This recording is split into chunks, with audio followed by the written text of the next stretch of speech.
La litanie des problèmes de l'iPhone 15 s'allonge. Pixel 8 et 8 Pro, l'IA au cœur. Google Assistant Wizbard. USB-C vers USB-A certifié. 40 millions. Mercredi 4 octobre 2023. François Le Truedic. Benjamin Vincent. La quotidienne iWeek épisode 471. Bonjour à tous. Et tout de suite, la mise à jour 17.0.3 d'iOS, censée résoudre le problème de surchauffe constaté sur certains iPhone 15 Pro et 15 Pro Max. Elle est arrivée vers 19h heure française, alors on attend de savoir si elle évite effectivement ces surchauffes, mais aussi si elle ne modifie pas la puissance des iPhone 15 Pro et Pro Max. Réponse probable dans les prochaines heures avec de nouveaux benchmarks. Cette mise à jour arrive donc alors qu'un nouveau souci a fait son apparition sur des iPhones de la gamme 15, des craquements audio en sortie des haut-parleurs. Voilà donc un souci de plus à ajouter sur la liste déjà longue à laquelle on accorde une bonne partie du nouvel épisode 156 d'iWeek La Semaine Apple qui sera disponible d'ici demain matin jeudi. Alors, est-ce que c'est grave, docteur Le Truedic ?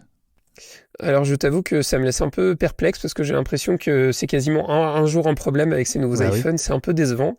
Vous aurez l'occasion d'entendre en long, en large et en très intéressant toutes mes aventures sur cet iPhone 15. Tu vois, j'ai encore eu l'occasion d'appeler le SAV Apple aujourd'hui qui m'a fourni une réponse qui ne me satisfait pas du tout, mais bon. À suivre. Mais c'est vrai qu'honnêtement, c'est hyper inquiétant et ça pose vraiment question sur la fiabilité, surtout sur les processus de validation, parce que c'est vrai qu'on sait que normalement, il y a des processus de vérification, validation qui sont hyper importants, hyper détaillés. Et là, ça fait quand même beaucoup de problèmes.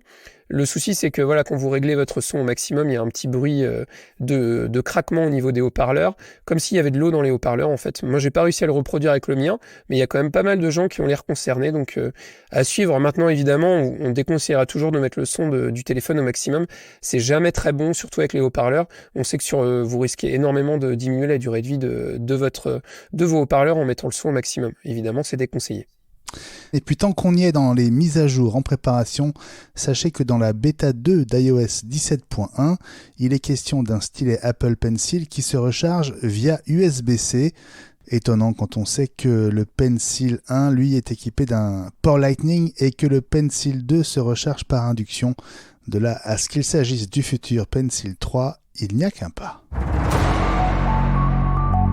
Google a officialisé ce mercredi après-midi à New York ses nouveaux smartphones, les Pixel 8 et 8 Pro, en mettant en avant deux atouts, le rôle central de l'intelligence artificielle et les prix, 799 € pour le Pixel 8 et 1099 € en France pour le Pixel 8 Pro qui sortiront jeudi prochain le 12 octobre. Deux outils que j'ai trouvé assez étonnants, la gomme magique audio qui analyse le son d'une vidéo, les sépare en couches sonores et permet de nuancer, renforcer, voire de supprimer chacune de ces couches. Alors par exemple les voix, la musique ou le bruit de fond par exemple. Le traitement ne dure qu'un instant et c'est assez bluffant. Je l'ai testé tout à l'heure lors d'un événement Google. Et puis meilleure prise, autre fonction qui nécessite d'avoir pris au moins 5 photos de groupe. Le souci, et tu le sais François, quand on fait une photo de groupe, c'est qu'il y a toujours quelqu'un sur la photo qui cligne des yeux ou qui fait la moue. Là, le Pixel 8 ou 8 Pro vous permet pour chaque personne de choisir sa meilleure pose et en un instant, il interchange le haut de la tête pour que tout le monde soit à son maximum. Alors, ça n'a l'air de rien, mais il faut le voir pour mesurer le côté fun et pas si idiot. Et puis, un mot des capacités photo de ces nouveaux Pixel 8 et 8 Pro. Sur le 8 Pro, 3 optiques comme sur l'iPhone 15 Pro et Pro Max. Mais Google propose 50 mégapixels sur l'optique principale, 48 millions sur l'ultra grand angle et sur le télé avec un zoom optique x10 et donc sans doute un objectif périscopique qui fait 2 fois mieux que le x5 du 15 Pro Max. Quant à la vidéo, Google annonce un mode vidéo boost qui effectue un traitement de la vidéo dans le cloud avant de renvoyer la vidéo dans le smartphone. Ce mode vidéo boost va de pair avec un nouveau mode de prise de vue nocturne qu'on a bien envie d'essayer aussi, au moins pour voir François. Ouais, je t'avoue que là, je pense que Google a frappé fort. C'est vrai qu'on se dit que finalement les nouveaux iPhones ont à peine un mois. Et là, Google montre une fois de plus que le paquet est mis aussi essentiellement sur la partie photo. C'est vrai qu'on se dit, voilà, l'iPhone 15 Pro, il a que un capteur qui fait pas 50 mégapixels en plus, qui est pas loin. Mais les deux autres capteurs sont restés bloqués à 12 millions. Donc la photo, c'est toujours un des éléments qui a été mis en avant par Google avec la gomme magique, etc. Bon, on voit que la gomme magique, il la développe encore plus, il l'utilise même pour l'audio. J'ai l'impression que c'est un peu leur mot-clé chez Google. Hein. Tout devrait s'appeler gomme magique, toutes les fonctionnalités un peu sympas. C'est pas faux. Le côté visage aussi, effectivement, comme tu l'as dit, hein, moi c'est quelque chose qui pourrait m'intéresser. Je sais que si un jour je devais quitter le monde Apple et quitter iOS, alors je sais que personne ne va prendre ça pour une menace.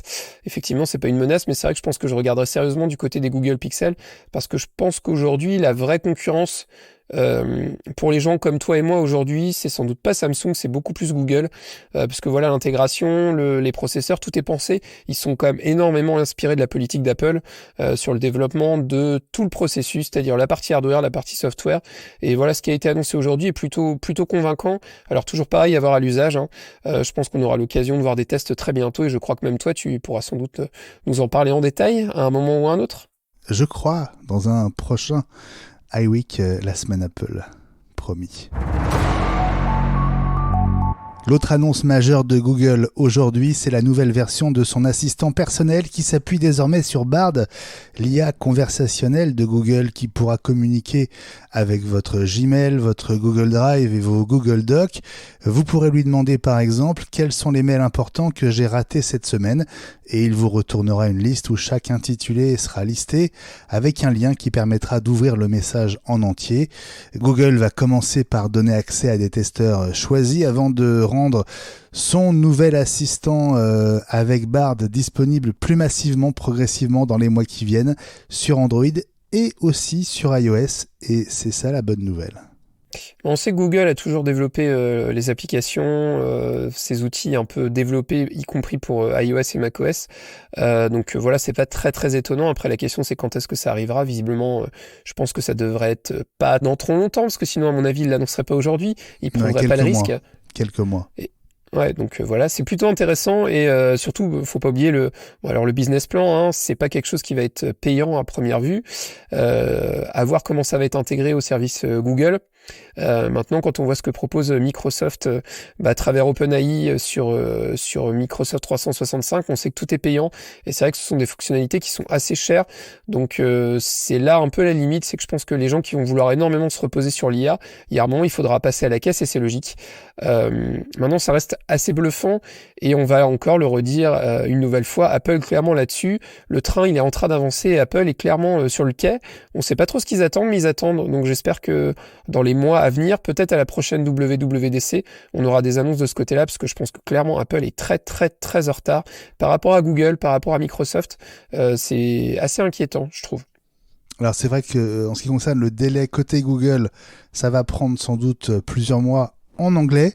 Après, l'autre question, ce sera la disponibilité de ce nouvel assistant en français. Et là, il n'y avait pas de réponse lors de la conférence de cet après-midi, même si on sentait que c'était prévu. Et puis, allez, c'est sans doute un hasard du calendrier, mais on va quand même le rappeler. Ce 4 octobre, il y a 12 ans, Apple annonçait Siri. C'était en même temps que l'iPhone 4S.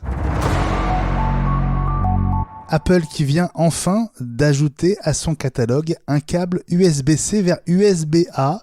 Ce câble produit par Belkin qui répond au doux nom de Belkin Boost Charge Pro Flex USB-A to USB-C Cable est certifié USB-IF. Il vous permettra de brancher votre iPhone 15 à CarPlay par exemple.